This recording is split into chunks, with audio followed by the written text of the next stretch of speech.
It was only in December that Kevin Feige took to stage as part of an investors call and announced that Black Panther 2 would be happening and that they were not recasting the lead actor. Instead, the series was going in a different direction. There's been plenty of rumors in regards to casting new actors to take up the mantle or which direction they could take the franchise in. Now the director of the film talks about the professional and challenging losses of a friend and a colleague.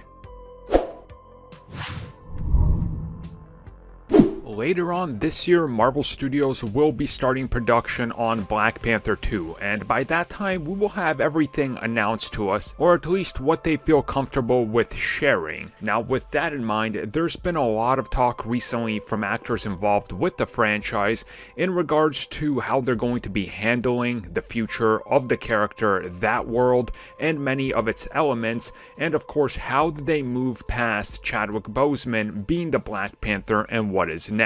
And of course, we're going to have to wait till we see that play out in the story. And in a recent interview, Ryan Coogler talked a little bit about shooting the next film without Chadwick there, and about how this is going to proceed on a personal level and also a professional level. And he says that when he looks at it, it's a difficult perspective to look at. It's something that's always going to be there. It's something that everybody is going to think about constantly. And this goes back and sort of makes you look back as to all the other interviews that have happened with people from that franchise and them all saying the same thing. And he says that one of the most profound things that he's gone through is the passing of Chadwick and how he's feeling due to it, and all these things have sort of piled up on top of one another, and having him move forward with the franchise while also always knowing that things would have played out differently. And then he also talked a bit about the personal life, the professional life, and the private life that everybody has, and how those are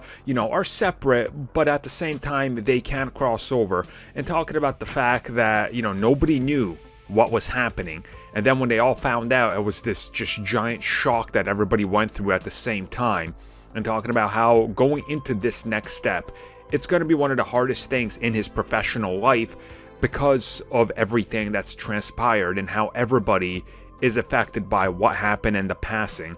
So you definitely get the sense that he needed more time to develop what they're working on, and everybody sort of needed a little bit of time to let this sit there, and everybody to have their time to grieve properly instead of starting production when they were supposed to start production. Had they just said, well, he passed, let's just get to it, it's like that's not how it works. That's why they delayed the production. So you get the sense that Marvel Studios told them, take the time you need, and when you're comfortable, we'll bring you all back together. And that just happens to be later this year.